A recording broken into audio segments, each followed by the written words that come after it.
Hoje é a minha primeira ministração no Brasil, desse ano. E eu estou com um desejo muito grande em ouvir o coração do Senhor. Eu confesso que eu estou mesmo com um grande desejo de ouvir, mas ao mesmo tempo com grande expectativa e com temor daquilo que Deus vai falar conosco. Pois eu sei que o momento em que nós vivemos na nação e na igreja é um momento complexo, onde estamos debaixo de céus que aparentemente estão sendo sacudidos. Deus está trazendo juízo, alinhamento sobre a nação, sobre a igreja. Mas ao mesmo tempo eu quero abrir os meus olhos, eu quero levantar os meus olhos e ver os campos. Em João capítulo 4, a palavra de Deus diz que Jesus estava com aquela samaritana. E a palavra de Deus diz que quando os discípulos chegaram para Jesus e falaram assim: mestre, come. O mestre virou para eles e disse: eu já comi. Eu comi uma comida que vocês não conhecem. É a obediência ao Senhor. Eu estou satisfeito com algo que vocês ainda não entenderam. A minha satisfação está em obedecer o Senhor. A minha plenitude, eu estou preenchido em obedecer ao Senhor. Ele vira para os discípulos e eles dizem assim: vocês dizem que falta 4 meses, que ainda não está na hora para a colheita. Mas eu digo para vocês: levantem os vossos olhos e vede, os campos estão brancos para a ceifa. Ontem, quando eu estava pensando sobre vocês, o Senhor trouxe isso muito forte ao meu coração, para a gente começar hoje falando um pouquinho sobre isso. Aquele momento em que os discípulos estavam, era um momento de adversidade. Primeiro, se você ler todo o contexto do se você ler todo o contexto do capítulo, você vai perceber que aquela jornada de Jesus para passar por Samaria foi uma jornada que foi causada por uma adversidade, por uma disputa, não teológica, mas uma disputa de sucesso ministerial. Onde alguns diziam assim: João batiza menos que Jesus, Jesus está batizando mais, o ministério de Jesus está bombando. Naquela hora Jesus decidiu sair daquele lugar onde havia um desejo de disputa e de provar quem era melhor, o maior, e quem tinha mais discípulos ou quem tinha menos discípulos. E ele foi para um lugar onde ninguém queria ir, Samaria. Nós vivemos uma mazela na nação brasileira, porque nós queremos provar. Não sei como que é na sua cidade, mas muitas cidades que eu passo, a primeira coisa que os pastores querem dizer é quantas milhares de membros eles têm. Nós fazemos mais que os outros, nós crescemos mais que os outros, nós multiplicamos mais que os outros. Eu tenho falado no Brasil nesses dias que uma das maiores preocupações que eu tenho com a igreja brasileira é que a igreja brasileira cresceu em números, mas não em relevância. Nossas igrejas multiplicaram, mas a nossa cidade continua cheia de órfãos, cheia de viúvas, cheia de prostituição, cheia de injustiça social, cheia de corrupção. Os bares continuam multiplicando, as baladas continuam cheias. Tem alguma coisa errada.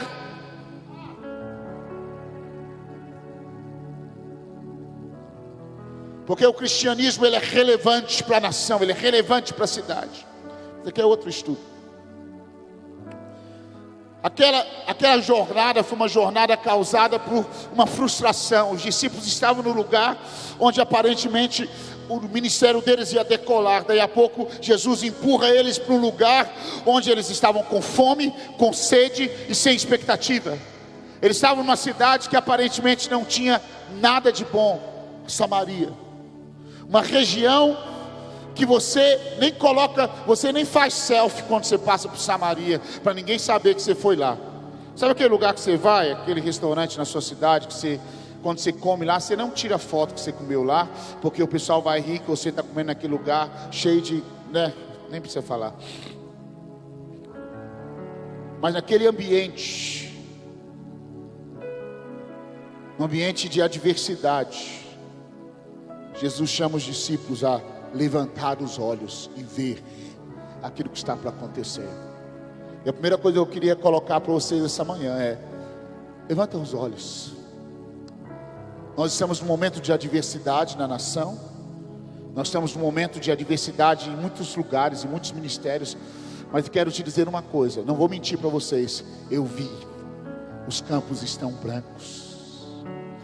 Eu vi, Deus tem algo maravilhoso na nossa frente. Eu vi, Deus tem algo sobrenatural, algo. É como se Jesus falasse: velho, você está com fome, você está querendo comer, você está querendo resolver o seu problema pessoal, mas deixa eu te mostrar o que eu estou vendo. Deixa eu te mostrar o que eu estou ouvindo. Deixa eu te dar aquilo que eu estou comendo. Deixa eu te alimentar com aquilo que está me alimentando. Eu creio que nesse momento, no ano de 2016, é um ano onde nós precisamos levantar os olhos e enxergar aquilo que Deus está enxergando. Enxergar aquilo que o Senhor está fazendo. E a segunda coisa que aconteceu foi uma quebra de paradigma. Jesus falou assim: vocês dizem que não é a hora ainda. Vocês acham que só vai acontecer daqui a 7 anos, ou daqui a 10 anos, ou daqui a muitos anos. Mas eu quero dizer para vocês: agora é a sua hora. Eu quero dizer para vocês que eu mudei o tempo, que agora é a hora. Eu estou falando com vocês, a expectativa é para daqui 4 meses, mas deixa eu falar agora. Não espera mais não, chegou o seu dia. Chegou a hora onde você precisa tomar uma postura e ir comigo para onde eu quero que você vá. Você precisa se alinhar comigo e estar no centro da minha vontade. Vocês estão me entendendo?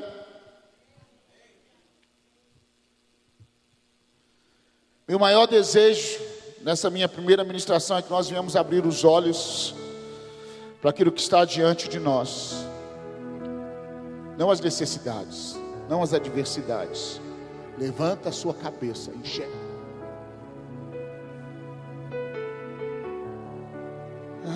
Para de enxergar o que está na sua frente.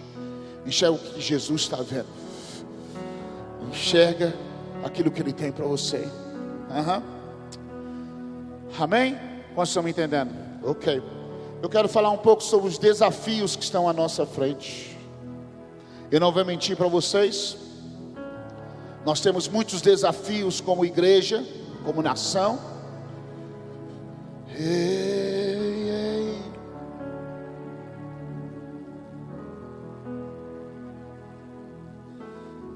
Então, eu não vou mentir para você, nós temos vários desafios como igreja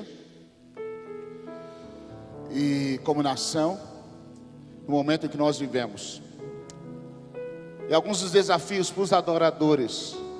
O primeiro deles, escreve aí se você quiser, é adorar no meio dos céticos. O primeiro desafio que nós temos hoje é adorar no meio de um povo que se tornou cético. Nesses dias, em muitos lugares onde nós temos estado, a igreja tem se tornado incrédula no que diz respeito à adoração. Uma incredulidade causada pela decepção com ministérios ou ministros. E nesta hora os verdadeiros adoradores precisam se levantar. Porque você fala: olha a presença de Deus, vamos buscar. A pessoa fala: tá bom, presença de Deus, ok, eu já ouvi isso antes. Eu já ouvi essa frase antes. Hoje existe uma nuvem de ceticismo que tem tomado a igreja. E você precisa dizer: mesmo que eu não sinta nada, mesmo que nada aconteça, eu vou adorar. Mesmo que eu não veja um anjo dando cambalhota aqui, eu vou adorar. Mesmo que não tenha ninguém tremendo no chão, eu vou adorar. Ainda que eu não sinta emoção nenhuma, eu vou adorar. Porque a adoração é pela fé e não pelas circunstâncias. Você adora. Uma das coisas que um adorador precisa ter, se ele não crê, ele não vai adorar. Sabe por quê? Porque a Bíblia diz assim, que aquele que se aproxima de Deus, ele precisa crer que Deus existe. O adorador, ele tem a intenção de se aproximar do Senhor e beijá-lo com a sua adoração. E um dos desafios que eu tenho visto é que muitas pessoas, muitos lugares onde temos estado, um veneno de incredulidade que é, eu não sei como dizer isso gentilmente, O entretenimento gerou filhos. Os filhos do entretenimento é o ceticismo e a incredulidade. Quantos estão me entendendo? O entretenimento gospel gerou filhos. E um desses filhos é ceticismo e incredulidade. Verdade.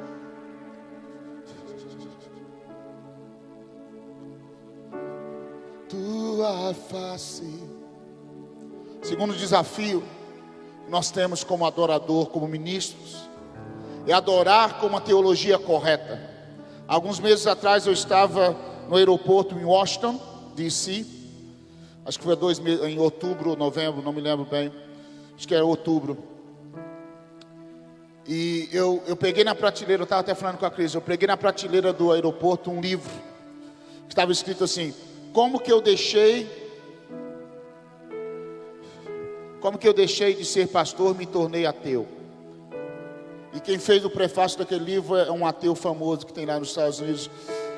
E eu me assustei quando eu li aquele. Eu voltei para casa, falei: meu Deus, o que está acontecendo naquela nação? O Senhor falou comigo: Judson, vocês estão indo na mesma direção. Vocês precisam ter uma boa teologia. A igreja, eu não quero que você fique ofendido comigo, mas a teologia que a igreja brasileira tem vivido nesses dias é uma teologia de emoção. É uma teologia de frases decoradas. É uma teologia de autoajuda. É bom, mas quando a coisa é sacudida, se você não tiver edificado em cima de princípios, você não aguenta. Se você não tiver fundamento, você não aguenta. Sabe por que em muitos lugares eu vou, tá aquele fogo, alguns meses depois eu volto, cadê tudo? Ah não, fulano de tal, um líder caiu em pecado, destruiu toda a igreja. Uai, mas cadê o fundamento? Cadê a palavra? Cadê o princípio? Ah, o pastor fez isso de errado, eu larguei a igreja. Porque nós não estamos edificando em cima de fundamentos corretos. Um dos maiores desafios é que você, ministro de adoração, tenha uma boa teologia. Que você seja apegado à palavra de Deus. Você seja apegado aos princípios da palavra de Deus. Nós temos uma série de coisas que nós queremos falar no Brasil no que diz respeito a isso. Como que um povo devotado se torna cético. Como que um povo apaixonado se torna ateu.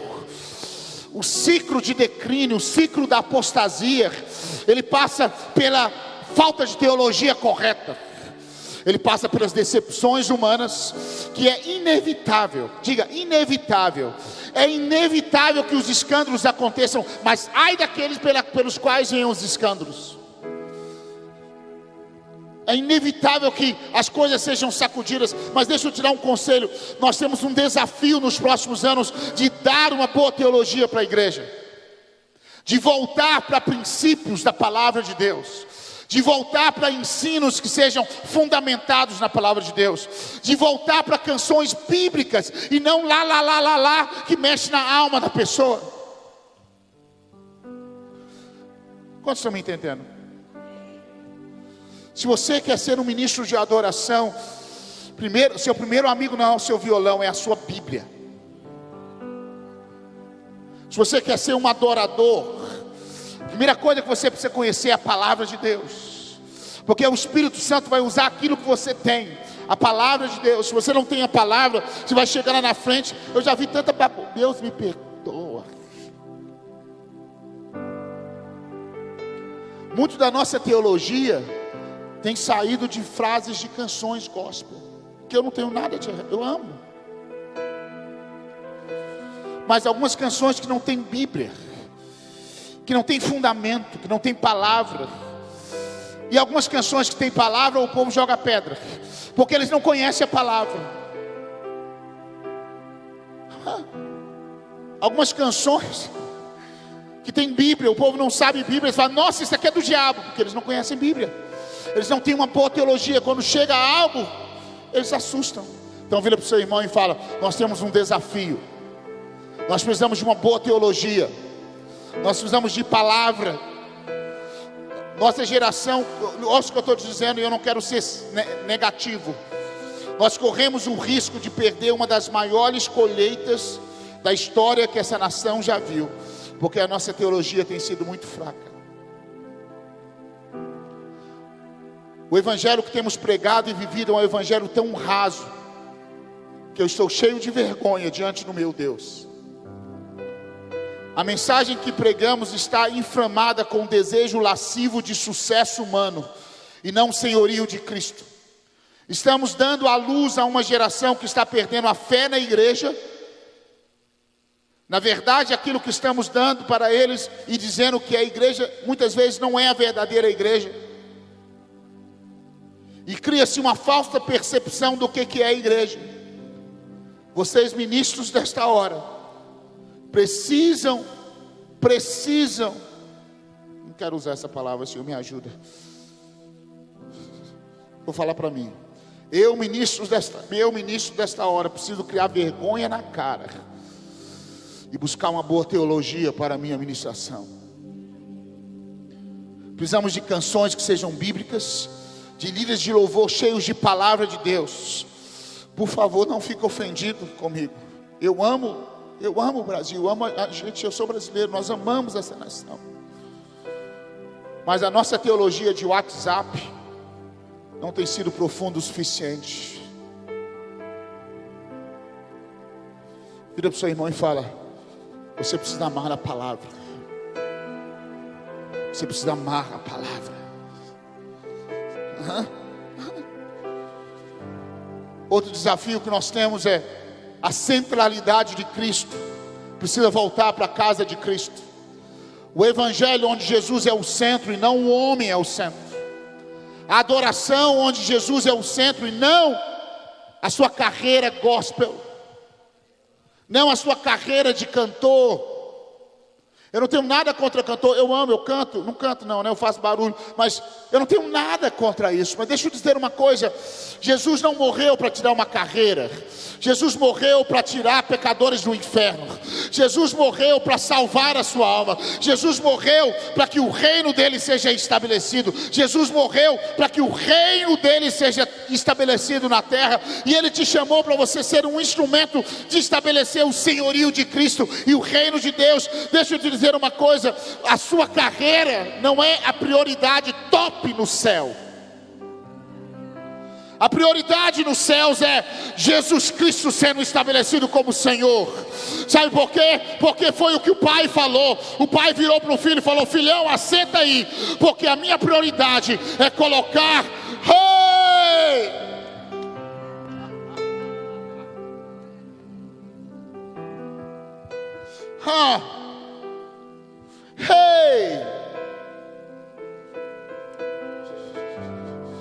os céus não vão descansar até que todo joelho se dobre, até que toda língua confesse que você, filhão, é Rei dos reis e Senhor dos senhores. Assenta-te à minha direita, até que eu coloque os inimigos por escabelos dos seus pés.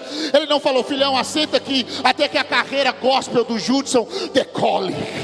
Depois que eu fizer Judson fazer sucesso, aí a gente vai resolver esse negócio de você ser Senhor. A prioridade nos céus não é a carreira de Judson. A prioridade nos céus é o reino de Deus. Só que a prioridade na terra não tem sido o reino de Deus, tem sido o nosso sucesso ministerial, tem sido o nosso respaldo diante dos homens, tem sido como nós nos apresentamos na plataforma. A centralidade de Cristo precisa voltar para a nossa vida. Come on. Quantos estão me entendendo?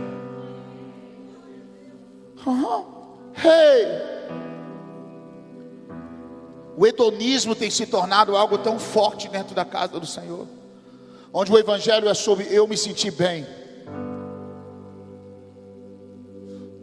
alguém me bajular. O movimento da bajulação. Nós vamos trocar a bajulação pela verdade com amor, é claro. Nós vamos falar a verdade. Vou ser honesto com vocês. Vocês têm um grande desafio na frente de vocês. Nós temos, mas vocês que estão mais jovens, vocês precisam restaurar algumas coisas nessa nação.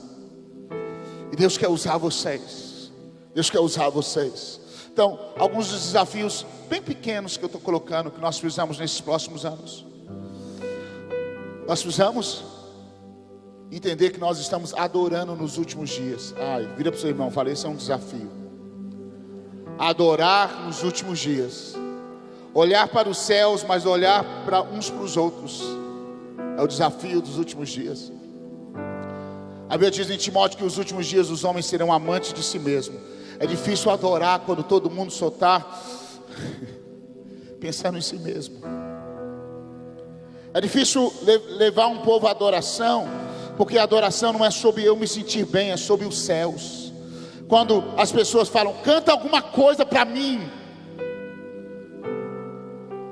É difícil adorar quando a igreja espera que eu ministre algo para ela e não para os céus. É difícil adorar nos últimos dias, porque os últimos dias os homens vão ter foco em si mesmo. A Bíblia diz que os últimos dias os homens serão amantes de si mesmos, serão avarentos. É difícil adorar quando o cara está falando, quanto que ele vai cantar a canção da minha vitória financeira. Eu quase saí uma coisa aqui que eu não devia falar. Vocês têm um desafio de adorar no meio de uma geração que é egoísta, que aproxima de Deus porque quer algo em troca. Vocês têm um desafio de adorar num tempo onde as pessoas vêm na igreja porque eles querem que Deus abençoe eles, que dê dinheiro para eles, que cure eles, que restaure eles. Vocês têm um desafio de adorar num tempo onde todo mundo só pensa em si mesmo, e você precisa chegar na plataforma e dizer, é tudo sobre Ele, que Ele cresça e que eu diminua. Vocês têm um desafio de adorar dizendo, oh, eu amo a mensagem da cruz, até morrer eu a vou proclamar. Vocês têm um desafio de adorar numa geração que fala, eu não quero nada a ver com a cruz, eu quero os privilégios da cruz. Mas vocês precisam dizer, oh, eu amo a cruz.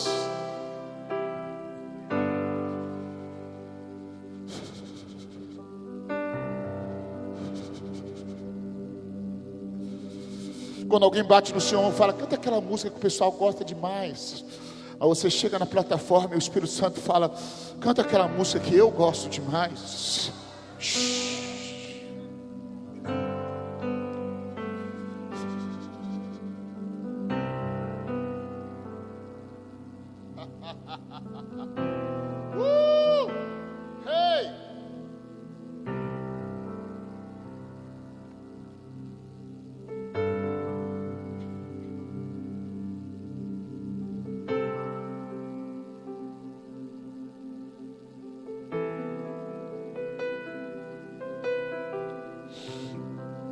O último desafio que eu quero falar com vocês,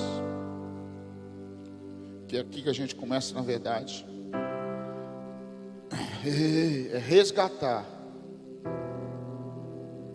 o aspecto profético da adoração no Brasil.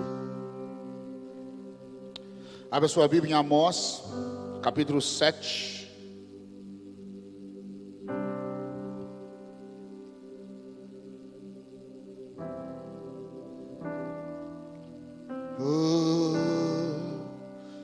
Amós é um cara que eu amo pra caramba, profeta violento.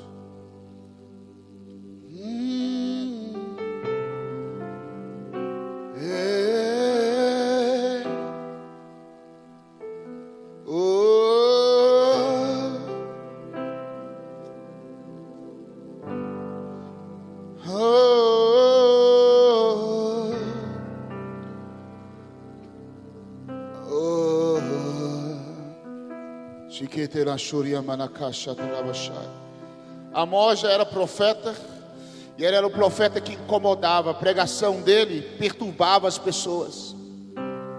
As mensagens dele incomodavam, porque ele falava sobre justiça social, ele falava sobre integridade, ele falava sobre volta aos princípios, ele falava para uma nação que aquilo que Deus estava falando para a nação e doía. E no capítulo 7, versículo 10 em diante, um sacerdote chamado Amazias mandou uma mensagem para o rei, dizendo: olha, rei, Amós está tramando uma conspiração contra você. Ele disse no versículo 11: Amós anda pregando neste termo: Jeroboão tombará o fio da espada, e com toda certeza Israel será levado cativo para fora da sua terra. Sabe o que acontece? Eu vou começar com isso aqui. O sacerdote se levantou contra o mover profético. Ele começou a tentar matar o mover profético. E começou a tentar a destruir o mover profético. Ele instigou o rei contra Amós, mentindo, distorcendo a palavra profética, falando que ele estava tramando uma rebelião. Eu quero dizer uma coisa: o profeta muitas vezes passa por rebelde. Ele precisa tomar cuidado para ele não, isso aqui é outro estudo, né? Para ele não andar sozinho. Pois muitas vezes a mensagem profética é muito forte. E não poucas vezes pessoas pensam que o profeta está advogando em causa própria. Mas o profeta, ele advoga para os céus. Ele quer que os céus sejam estabelecidos. Uma adoração profética é uma adoração onde o que ele quer é que os céus venham. Uma adoração profética é uma adoração baseada naquilo que está no coração do Senhor.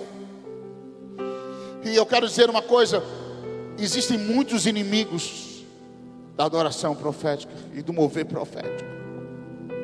Versículo 12 diz assim: mais tarde Amazias expulsou Amós, dizendo: vai embora, vidente, retira-te daqui depressa, e vai profetizar em Judá, vai ganhar o teu pão por lá, com as suas palavras.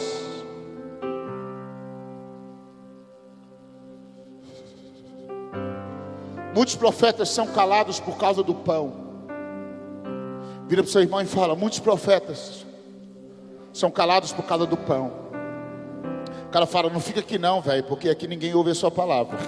Profetiza lá, profetiza desse jeito, que as pessoas vão te dar um dinheirinho. Faz isso e isso, que o dinheiro começa a fluir. Dilui um pouco a sua mensagem, que as pessoas vão começar a te convidar mais. Prega uma coisa mais leve, prega uma coisa que o pessoal vai gostar. E não preocupa muito com esse zelo com os céus. Prega ali, vai para aquele lugar que o seu sustento vai rolar. O profeta, antes de ser comprometido com o seu pão de cada dia, ele é comprometido com o pão que desceu dos céus. O profeta é comprometido com o coração de Deus. O profeta é comprometido com o zelo do Senhor, com a mensagem do Senhor. E ontem, quando eu estava pensando sobre você, o Senhor falou: eu quero restaurar o zelo profético na adoração.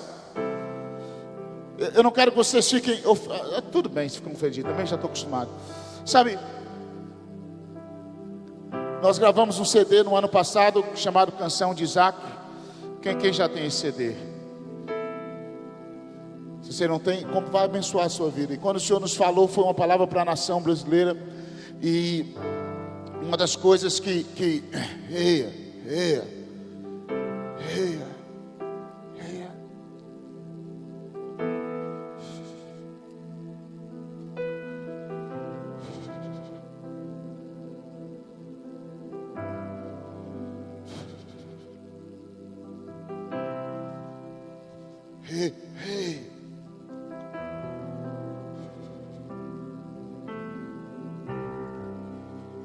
eu te amo, Deus. Uma das coisas que a gente, nesse CD, a gente não gravou nenhuma música traduzida, não porque eu gosto, eu amo demais. Mas eu falei com o Senhor: Senhor, eu queria que o Senhor trouxesse de volta a nuvem de criatividade para a nação brasileira. Sabe por quê? Porque tem muitas canções que ainda não foram compostas e que Deus quer entregar na mão de alguns de vocês. Mas sabe o que eu tenho percebido no Brasil? Que até os riffs de guitarra, até os arranjos não são originais. Uma das maiores frustrações que eu tive foi quando eu descobri que Jesus, não devia falar isso, vou falar. Muitos CDs de adoração, os arranjos dele foram feitos, inspirados por Coldplay, inspirados por bandas seculares, porque eu não ouço. Aí quando eu fui ouvir, esse cara copiou aquele adorador, não, vice-versa. O adorador copiou aquele arranjo de Coldplay ou de outra coisa. Eu falei: meu Deus, o que está acontecendo com o Brasil?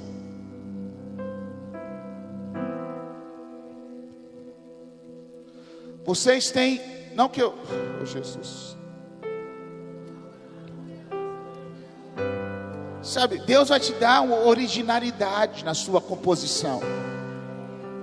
Eu ouço arranjos de CDs que tem saído, eu falo, meu pai, isso aqui, o cara foi lá em tal igreja, que eu sei qual que é, fez o download desse plugin, copiou o arranjo, o mesmo timbre. Senhor, dê criatividade para eles fazerem outros sons.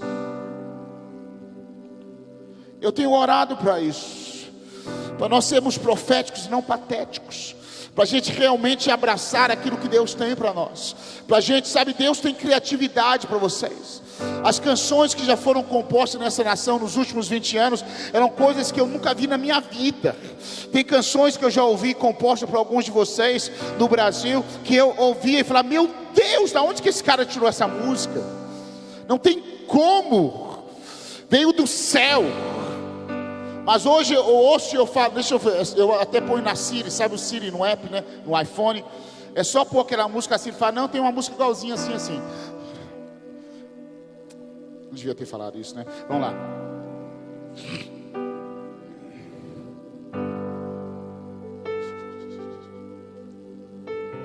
Deus quer trazer o aspecto profético de volta na adoração. Não que você não deve inspirar em outros, não entenda eu sendo radical. Ouça outras músicas, inspire, pega ideias, porque senão é orgulho, fala, não preciso de ninguém. Isso aí já é outro extremo. Toma cuidado com isso, então não estou te ensinando um extremo ou outro. Eu inspiro em vários ministros de adoração internacionais, brasileiros e tudo mais, eu ouço e inspiro. Mas a minha fonte principal é os céus. Você está me ouvindo?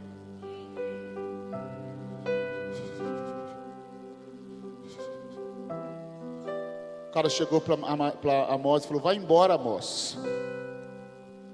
Vai para outro lugar, porque lá eles vão te dar pão. Segunda coisa que mata e que segura o profeta é o medo.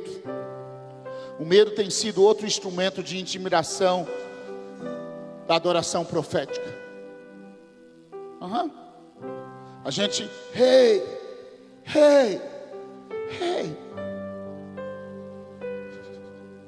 A gente tem medo que as pessoas não vão gostar da gente. Aí a gente canta aquilo que as pessoas gostam. A gente tem medo de que a nossa pregação não vai ser aceita pelos homens. Mas deixa eu te dizer uma coisa, a verdade é, se Jesus foi rejeitado, você acha que você vai ser aceito para todo mundo?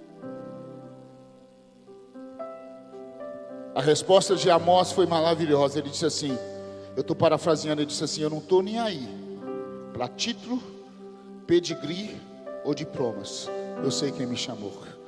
Ele disse assim, ó, de agora em diante, ele falou, você não vai profetizar aqui não, você vai profetizar lá.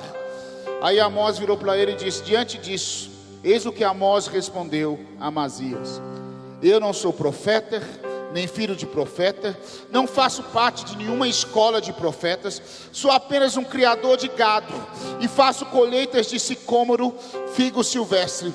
Ele falou, eu sou criador de gado, e eu sou acostumado a tratar com figueira brava. Entretanto, Deus me chamou. Diga, Deus me chamou. Diga, Deus me chamou. Deus me chamou, diga, Deus me chamou. Isso precisa cair sobre você, que Deus te separou para aquilo que você está fazendo. Deus te chamou para fazer isso que você está fazendo. Deus te separou para isso. Essa manhã eu senti no meu coração que nós vamos ativar o profético em alguns de vocês.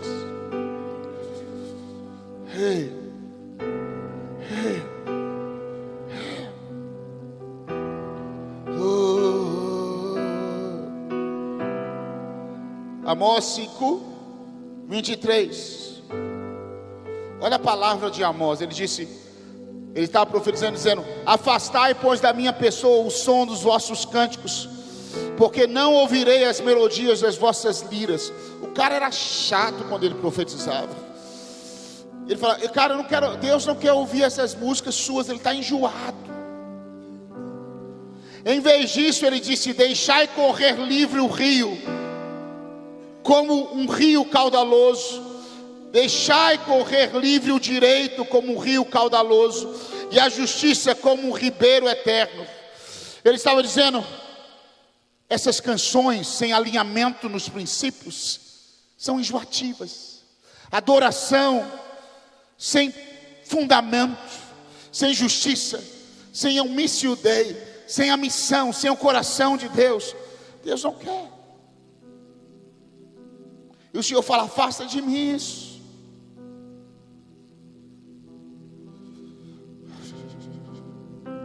Amós capítulo 2, versículo 11. Vocês já estão cansados?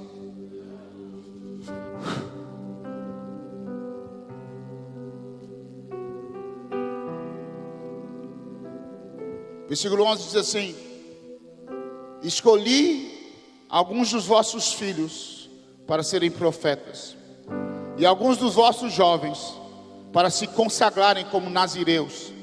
Agora, pois, respondei: não foi de fato assim, ó israelitas, oráculo de Yahvé, ou de Deus?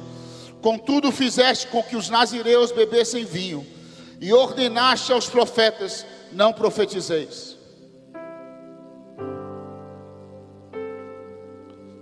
Essa é a palavra que eu quero deixar para vocês essa manhã, que o Senhor compartilhou comigo para liberar sobre a maioria de vocês essa manhã. O Senhor falou comigo: Judson, daquela geração eu separei os filhos, eu separei os jovens. Diga filhos e jovens. Diga filhos e jovens.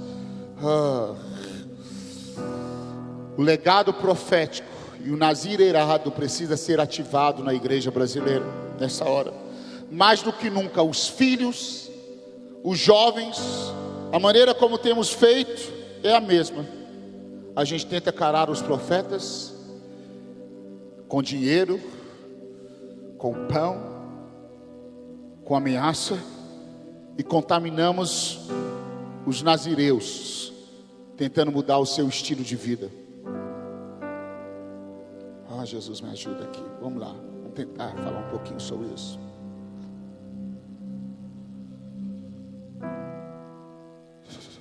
Deus tem nos falado muito sobre o legado, sobre aquilo que é deixado para a próxima geração.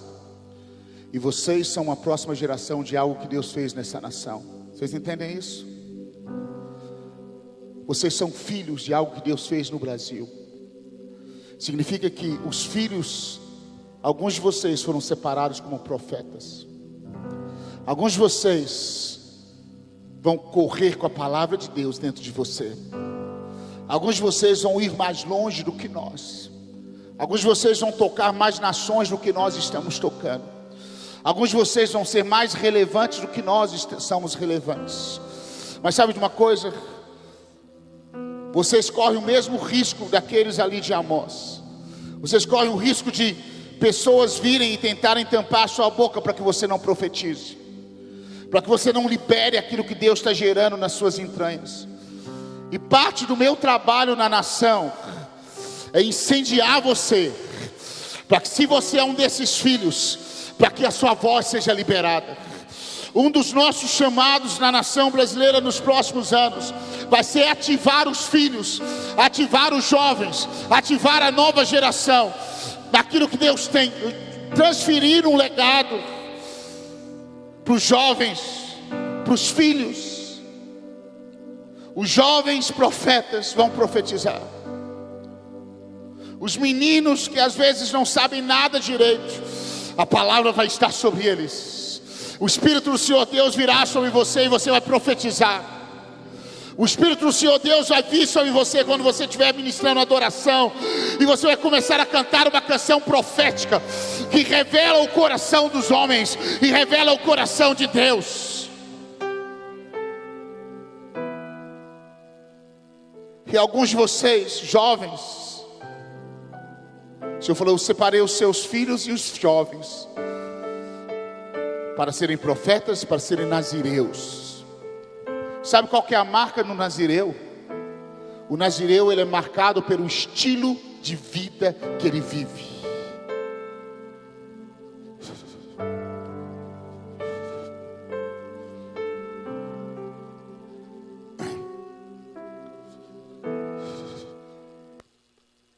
diabo quer matar o seu estilo de vida. Os nazireus vivem na contramão do sistema. Os nazireus, eles fogem de bajulação. Os nazireus, eles fogem da glória humana. Os nazireus, eles dizem: isso eu não bebo, porque isso me contamina. Isso eu não como, porque isso me contamina. Isso eu não posso fazer, porque eu sou diferente. Mas sabe o que eles fizeram? Começaram a dar para os nazireus bebida forte, vinho. Aquilo que os nazireus não podiam beber, eles começaram a falar: não, você pode beber. Não, você pode beber. Sabe qual que é o juízo que está sobre os pais?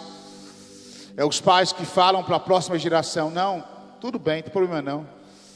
O rapaz chega e fala: eu estou deitando com a minha namorada. Tudo bem, cara, não tem problema não. Ah, eu estou visitando um site pornográfico. Tudo bem, não tem problema não. A gente não fala sobre essas coisas na igreja. A gente não fala sobre separação. A gente não fala sobre impureza. Ah, o cara casou, divorciou. Tudo bem. Ah, o cara trocou a mulher por 3. Tudo bem, desde que ele esteja trazendo o dízimo. Sabe, nós estamos contaminando uma geração de nazireus.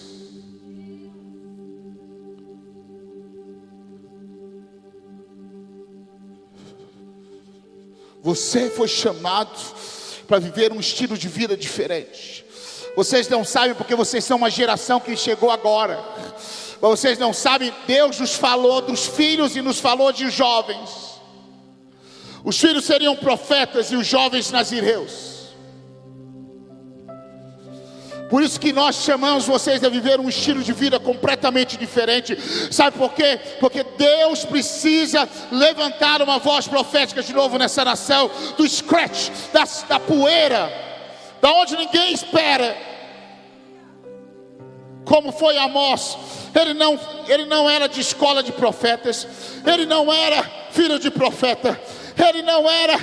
Ele não tinha título de profeta. Mas Deus levantou ele. E eu sinto que essa unção esse ano vai ser liberada. Você nunca ouviu um profeta pregar. Você nunca foi numa escola de profeta. Mas de repente você começa a profetizar. Você acha que você está doido. Você nunca ouviu ninguém pregar sobre isso. Você acha que você está maluco porque seu coração queima com aquilo. Você acha que você é a única pessoa no mundo que ouviu aquilo, porque você nunca ouviu aquilo. Até o dia que você encontra outros profetas e fala: cara, eu não estava doido.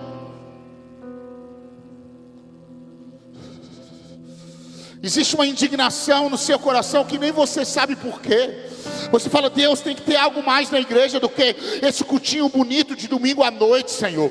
Tem que ter algo mais, Senhor. Eu não aguento mais, Jesus. Todo mundo fala que é isso mesmo, mas Senhor, por que eu não me encaixo? Eu quero mais. É porque você é um Amós nessa hora. Hey! Hey! Hey! O pastor falou: eu mandei um músico, voltou um profeta.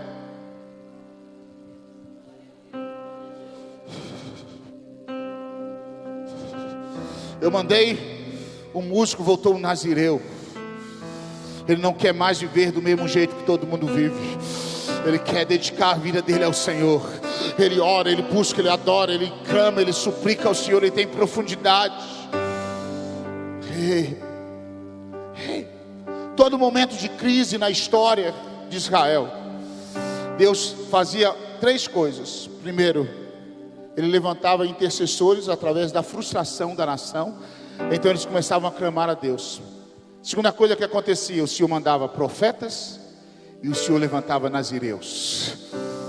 E a mesma coisa Deus vai fazer no Brasil. Você diz: Júlio, onde estão os profetas? Eu estou olhando para eles, são os filhos. Deus vai levantar vocês com a voz profética. Deus vai entregar a palavra.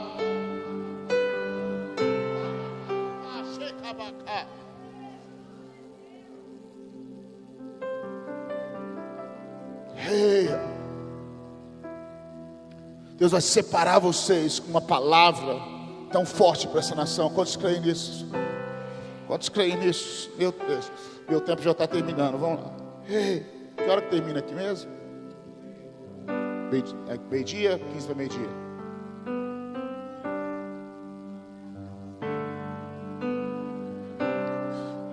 Cris me disciplina. Vamos lá, vamos ver se eu consigo terminar aqui. Ei.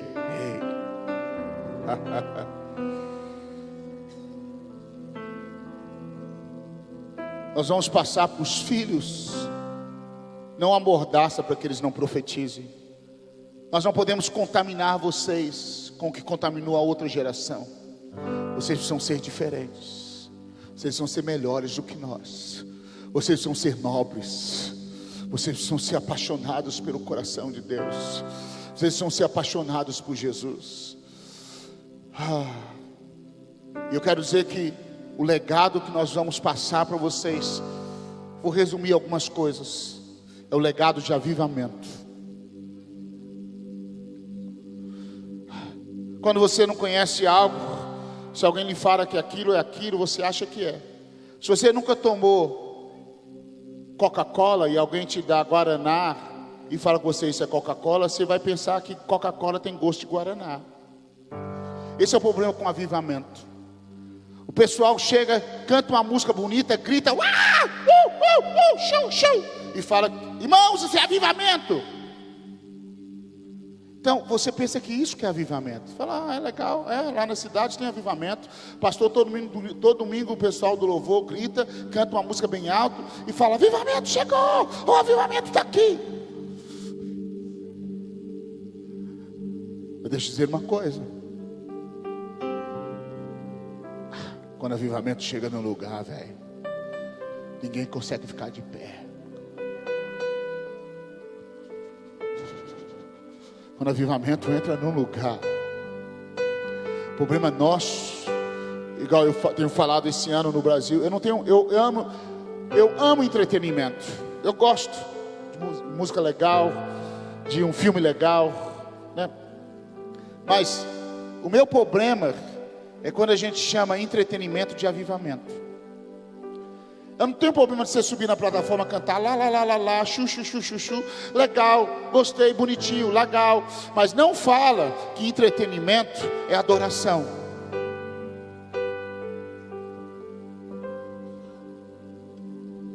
E a nossa responsabilidade como pais é não deixar roubar dos filhos aquilo que é de direito de vocês. As coisas que estão sendo roubadas dos filhos e dos jovens, eu vou denunciar essa manhã. É o legado de avivamento, é o legado de fome pela presença de Deus. É o legado de que eu me lembro como fosse hoje, muitas e muitas vezes, não conseguindo afinar o violão em escolas aqui em Belo Horizonte, porque antes mesmo de eu afinar o violão, aqueles alunos já estavam berrando no chão, adorando ao Senhor, gemendo na presença de Deus. É isso que está sendo roubado de você. Várias reuniões onde antes mesmo da gente começar o culto, as pessoas não conseguiam ficar de pé, elas já estavam com a cara no chão clamando ao Senhor. Por favor, alguns de vocês nunca viram isso. Isso foi roubado de vocês, nós queremos de volta. Talvez você nunca viu um bandido entrar dentro da igreja gritando, eu preciso de Jesus. Eu ia roubar um carro ali fora e eu vi a glória dele aí dentro, eu quero Jesus. Essas coisas têm sido roubadas dos filhos da próxima geração. São vocês. É o legado profético, o legado de Nazireu, o legado de avivamento.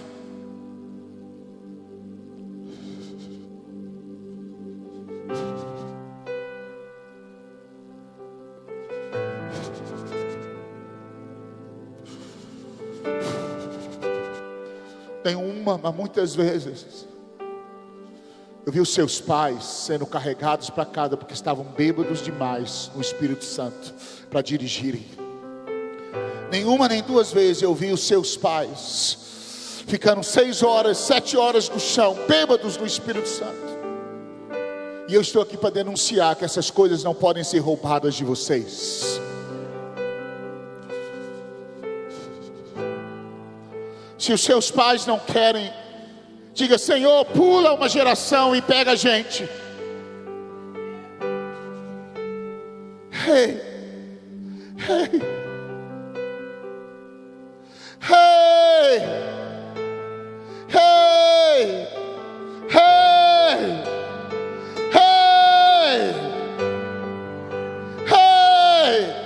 Eu estou aqui para denunciar o legado que foi roubado.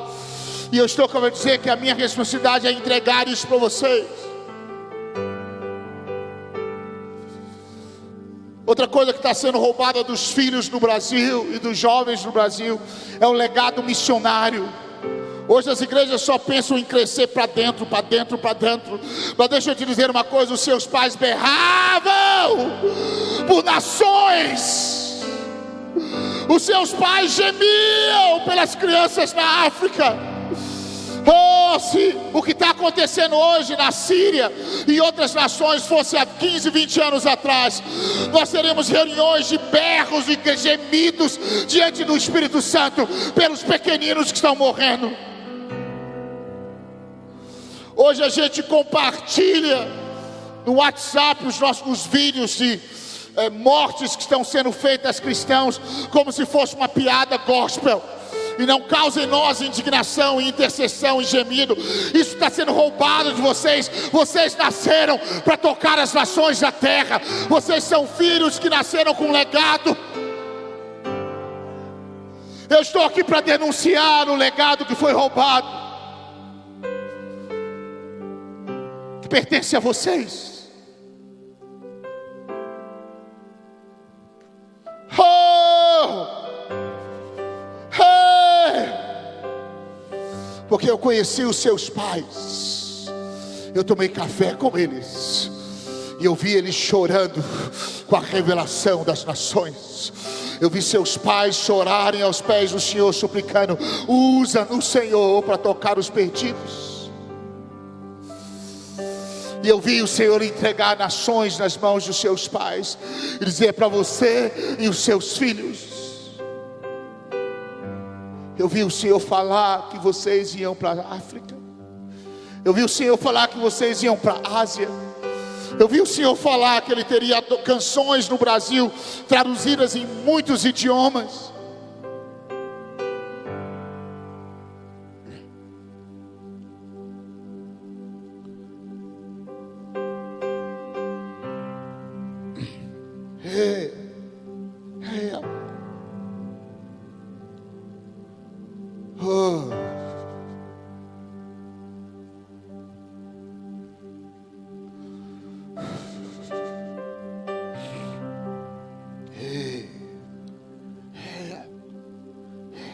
Filhos, filhas, o Senhor separou alguns de vocês como profetas, outros de vocês como nazireus, mas alguns têm tampado a sua boca e contaminado a sua comida para mudar o seu estilo de vida. Alguns falando com você: não precisa ser tão radical assim na adoração. Todo culto não tem que ser tão forte assim. Toda vez que você sobe para ministrar tem que ser forte. Toda vez que se aproxima do trono você tem que ser impactado. Você não tem que viver 24 horas conectado com os céus. É mentira. O legado para você é orar sem cessar. Anda com o Senhor, caminha com Ele. Esse é o legado.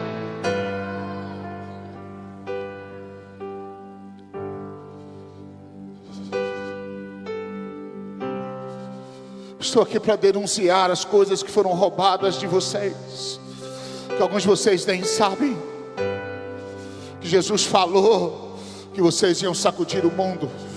O legado missionário foi roubado na nação brasileira. Eu quero dizer uma coisa: é de vocês.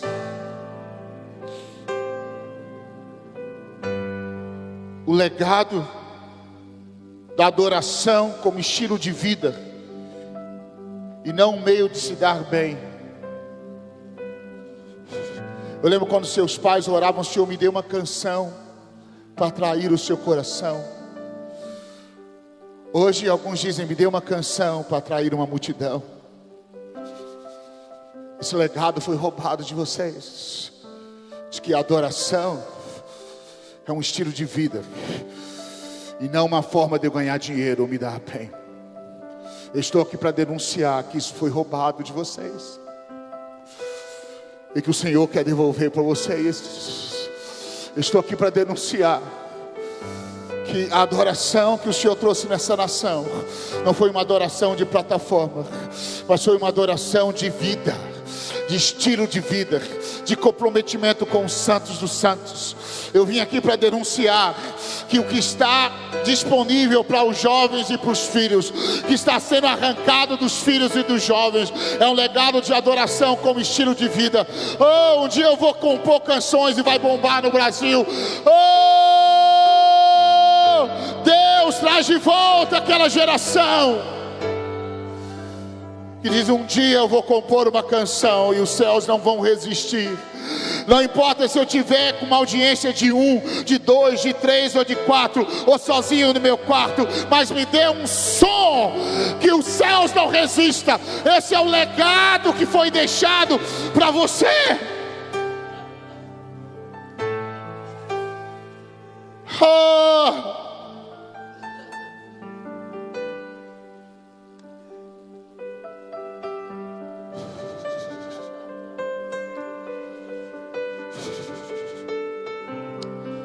Outra coisa que, oh meu Deus, me ajuda a terminar essa palavra, Senhor. Outro legado que tem sido roubado de vocês é a integridade ministerial. Eu conheci os seus pais quando eles começaram. Eles só queriam ser santos e íntegros. Eles queriam ser maridos de uma só mulher. Eles eram homens de palavra, eram nazireus. Eu conheci os seus pais quando eles começaram. Eles eram íntegros. Eles confessavam os seus pecados, dizendo: ô Júlio, ô irmão, me ajuda porque eu fui tentado com lascívia. Eu conheci os seus pais, eles diziam: eu só vou dar o meu primeiro beijo no dia do casamento, porque eu quero fazer isso como um culto de adoração ao Senhor. Eu quero chegar diante do meu sogro no dia do casamento e dizer: olha, está aí a sua filha. Eu não toquei nela de uma forma imprópria. Oh, isso tem sido roubado de vocês, porque eu tenho dito que isso é normal. Não é normal.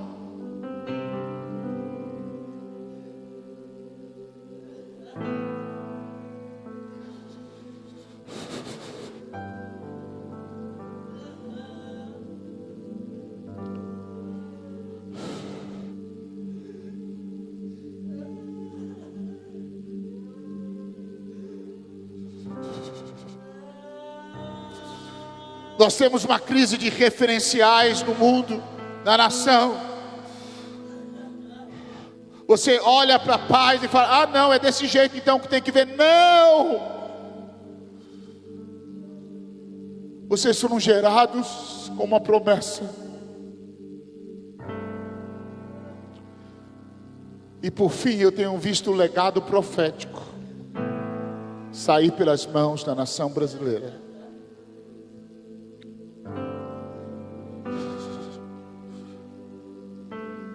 Seus pais andavam como se amanhã fosse o dia.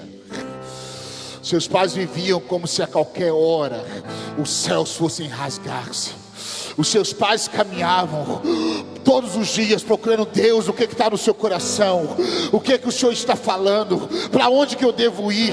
Onde que eu devo pisar? Havia um temor, porque o legado profético, ele é casado com o temor do Senhor. O legado profético, ele se deita com quebrantamento. O legado profético, ele é apaixonado pela intimidade. O legado profético, ele é encharcado de temor do Senhor. O legado profético, ele se move na dependência dos céus.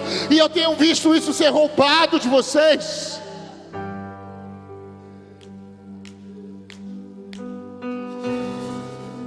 Filhos meus, jovens do Brasil, chegou a hora de alguém se levantar e dizer: não mais roubem a herança desses meninos, não mais roubem a herança dessas meninas, não mais contaminem a comida desses nazireus, não mais dê a ele vinho, não dê a eles bebida forte, porque eles nasceram para ser nazireus.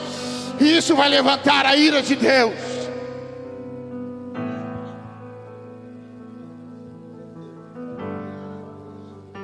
Come on, Jesus.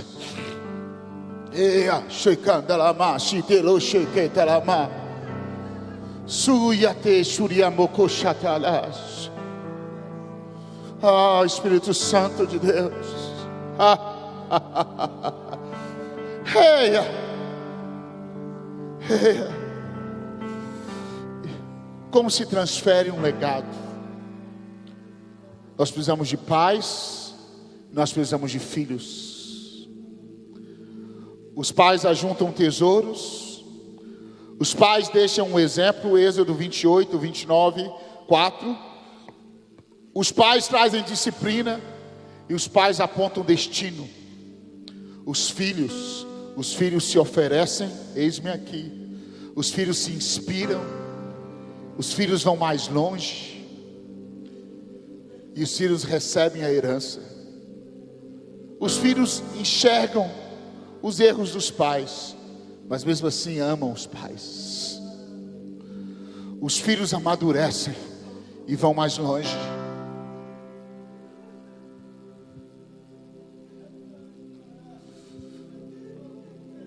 Eu estou me preparando nesse último ano, porque vai haver um grande mover de pais para filhos. Nós vamos entregar para vocês aquilo que o inimigo roubou da sua geração.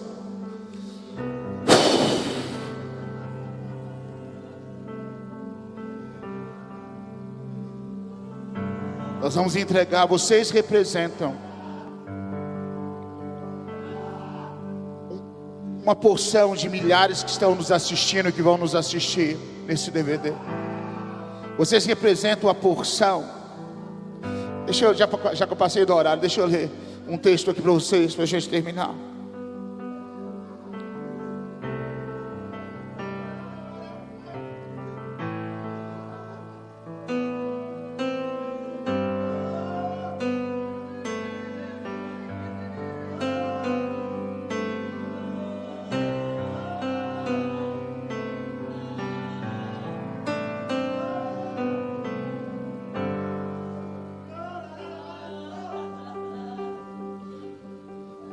Isaías capítulo 7. 2 reis se levantaram contra o rei, e a Bíblia diz que eles ficaram apavorados com o que estava acontecendo. E aí eles falaram com a casa de Davi, dizendo: a Síria fez aliança com Efraim, versículo 2. Então se moveu o seu coração, e o coração do seu povo se moveu como se as árvores do bosque com o vento. As pessoas ficaram perturbadas. Nós vivemos esse momento na nação. As pessoas estão perturbadas, não sabem o que vai acontecer. Versículo 3: então disse o Senhor a Isaías, ao profeta: agora tu e teu filho, diga, o profeta e o filho, o profeta e os filhos, Sear Jazub. Sabe o que Sear Jazub significa? Os poucos que voltaram. Você e o remanescente. Levanta e libere uma palavra sobre a nação. Vocês representam um remanescente que está vivo nessa nação. Você que está me ouvindo aí, você representa uma geração que está escondida. Deus está levantando de novo os profetas do Brasil, e eles vão ao encontro de você. Os poucos que sobraram, os poucos que voltaram, e vão profetizar para essa nação. O remanescente, os pais e os filhos e os pais, eles vão resgatar aquilo que foi roubado, o legado que foi roubado. Reia, reia, reia, reia, reia, reia, Jesus. Reia, reia, reia, reia. Eu vou orar com você agora. Eu vou pedir, Jesus, que se essa palavra é do coração dele, que eu tenho dúvida, às vezes eu falo tanta loucura, né? Eu falei: o Senhor me deu a palavra, foi isso que o Senhor me deu para entregar para vocês. Se essa palavra vem do coração do Senhor, eu queria que Ele me fizesse um favor essa manhã, que Ele pegasse pelo menos 10 de vocês essa manhã e batizasse com fogo e com a presença dEle. Que o Espírito Santo venha sobre você enquanto eu orar. E se você começar a pegar fogo, aquilo que foi roubado de você. E você fala: Judson, isso foi roubado de mim. Você diz: Judson, eu nunca vi isso. 5 horas embriagado no Espírito Santo. Eu nunca participei de uma reunião dessa. Eu quero isso, isso foi roubado de mim. Judson, eu nunca vi um avivamento como você falou. Eu quero isso. Judson, isso foi roubado de mim. Eu quero isso. Judson, eu nunca vi essa adoração que você falou, onde os céus descem. Judson, eu quero isso. Foi roubado de mim. Judson, eu sempre soube que eu era um nazireu, mas todo mundo me falou que eu estou vivendo errado, que eu tenho que comer o que todo mundo come. Agora, Judson, o nazireado foi roubado de mim. Eu quero de volta. Judson, eu sempre senti que eu tinha um chamado profético na adoração, mas isso foi roubado de mim. Tamparam a minha boca, mas essa manhã, que o fogo de Deus venha sobre mim e a minha boca seja aberta.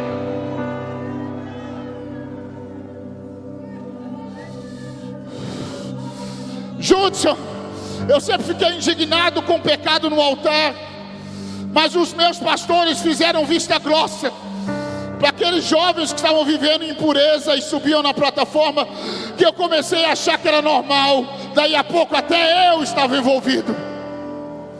Judson, eu quero de volta a pureza que me roubaram.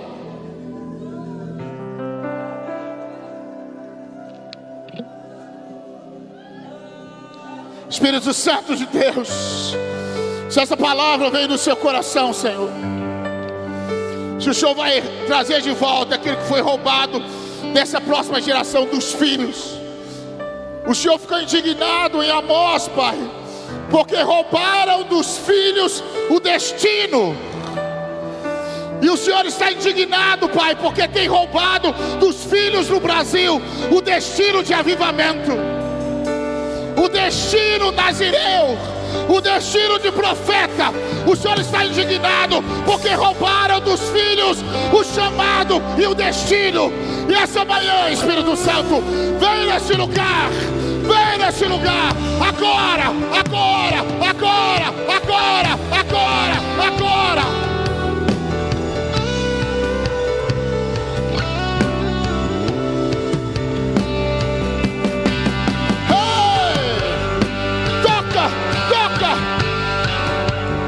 Incendeia pelo menos 10.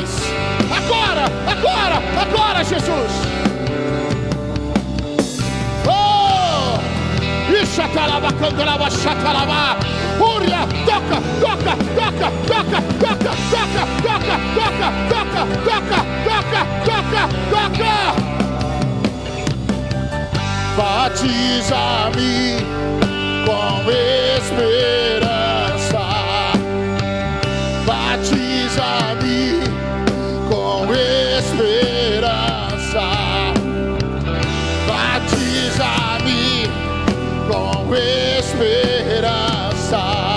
Eu ainda vou dançar, eu ainda vou gritar. Diga: batiza-me com esperança.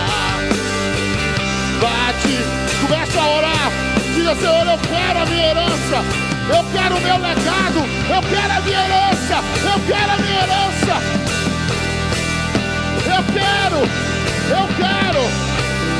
Eu quero mover profético, eu quero um nazireado. Toca, Deus, toca, toca, toca, toca, toca, toca, toca, toca, toca, toca, toca, toca, toca, toca, toca, toca, toca, toca, toca, agora, agora, toca, Jesus, toca, Jesus, libera teu óleo, toca, Jesus, let your glory shine, God, open up your heaven. Oh, a glória do Senhor encherá toda a terra. A glória do Senhor encherá toda a terra. A glória do Senhor. Eu ainda vou cantar, eu ainda vou gritar, que a glória do Senhor encherá toda a terra. A glória do Senhor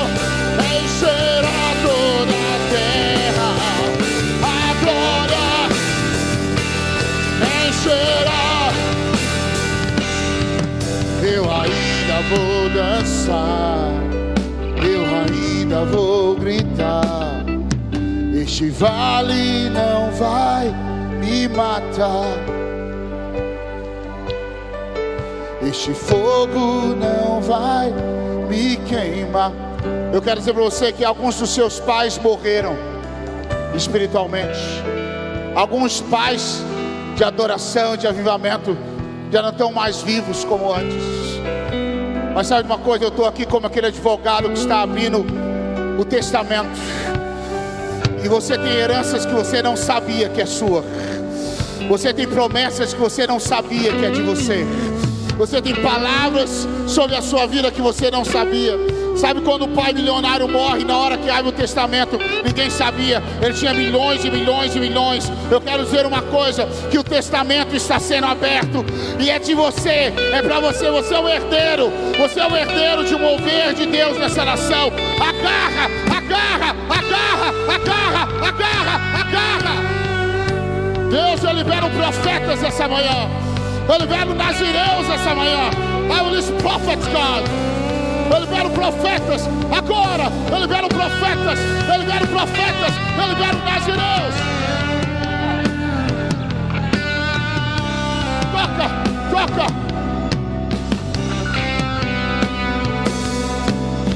Eu libero profetas, eu libero profetas, profetisas, eu libero nazireus. Nós liberamos legados sobre esses jovens. Toca, Jesus, toca, toca, toca, toca. Toca, toca, toca.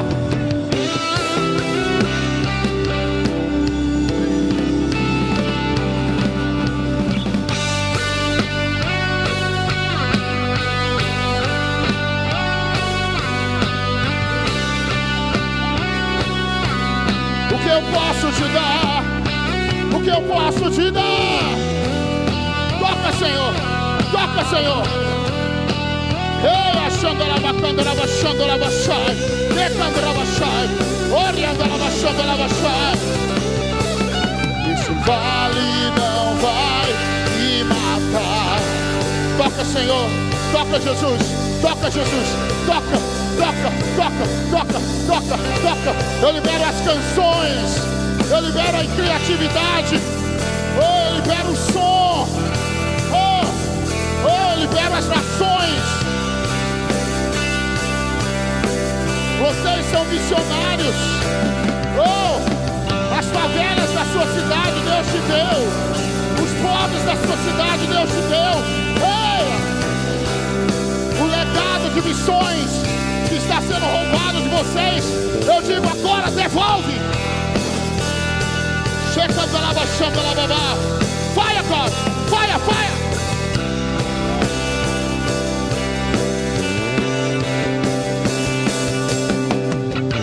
Batiza-me com esperança, batiza-me com esperança, batiza-me com esperança. Eu ainda vou dançar, eu ainda vou gritar. Senhor Jesus, obrigado por essa manhã, Senhor.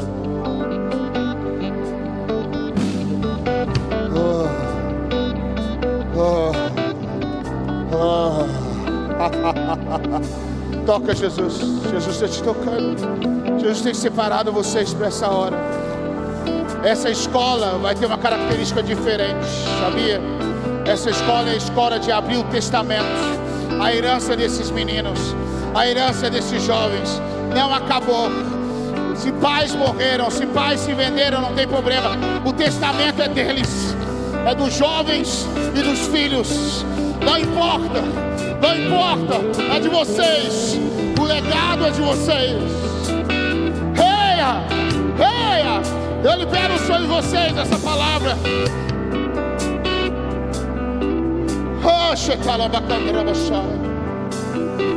Toca, Jesus. Eu libero profetas, Pai. Eu libero profetas, Pai. Eu libero profetas, Pai. Eu libero profetas no Nordeste do Brasil. Eu libero profetas no Rio de Janeiro. O Senhor está me dizendo que Ele está levantando profetas.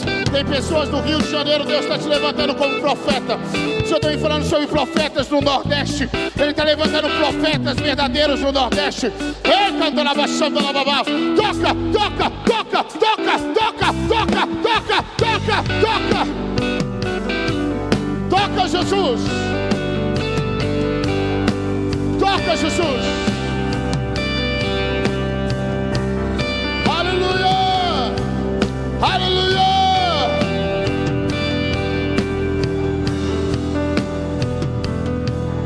Eu ainda vou dançar, eu ainda vou gritar.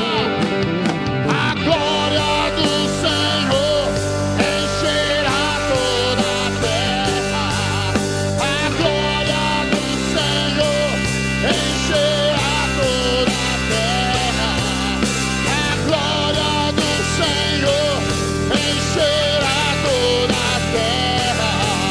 Eu ainda vou dançar, eu ainda grita, profetiza a glória.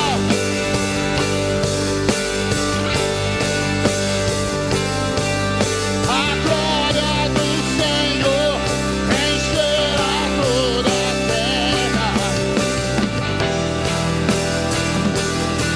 Encherá toda a terra. Eu ainda vou. Põe a mão no seu ventre. Você que quer que mover profético venha sobre a sua vida, diga: Senhor Jesus, gera em mim uma palavra para ser liberada. Senhor Jesus, abre a minha boca, que foi fechada pelas circunstâncias, pelo medo, pela insegurança. Senhor Jesus, tira de mim o medo do homem, tira de mim o desejo de agradar homens, e troca pelo desejo de agradar os céus. Espírito Santo, vem sobre mim e libera sobre mim uma palavra. Libera sobre mim uma palavra. Libera sobre mim uma palavra. Fica com a mão aí. Senhor, em nome de Jesus, eu quero orar para que o Senhor entregue a esses meninos, antes dessa escola terminar, uma palavra profética. Isso, agora. Alguns de vocês, a sua entranha vai começar a queimar. Alguns de vocês, você vai acordar de madrugada com um sonho de Deus. Alguns de vocês vão ouvir uma palavra do Senhor que você nunca ouviu. Eu estou liberando sobre vocês agora. Toca, toca, toca, Jesus. Toca, toca, Senhor. Toca, libera os profetas. Libera os profetas. Libera eles, Senhor. Em nome de Jesus. Let them burn, Jesus. Let them burn, Jesus. Come on, God. Let them burn. Let them burn, God. Let them burn, God. I pray.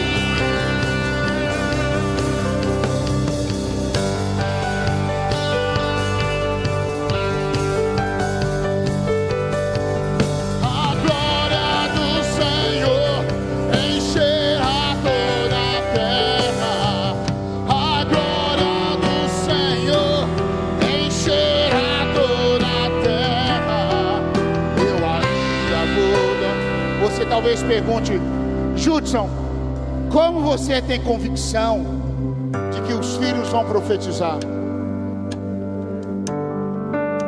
É claro, é simples, não é algo místico, não é uma manipulação, pelo contrário, é Bíblia. A Bíblia diz que nos últimos dias os homens serão amantes de si mesmos. Mas a mesma Bíblia diz que nos últimos dias derramarei do meu espírito sobre toda a carne. Vossos filhos e vossas filhas profetizarão. Então deixa eu dizer uma coisa. Eu estou esperando, os homens egoístas estão aí, mas eu estou procurando os meus filhos, as minhas filhas. Onde estão os filhos e as filhas? Porque o Senhor falou que os filhos e as filhas profetizariam. Eu não estou esperando o caos, eu não estou esperando a apostasia, eu estou esperando vocês abrirem a boca e profetizar numa geração corrupta e ser aquilo que Deus te chamou para ser. Um beijo, nós amamos vocês.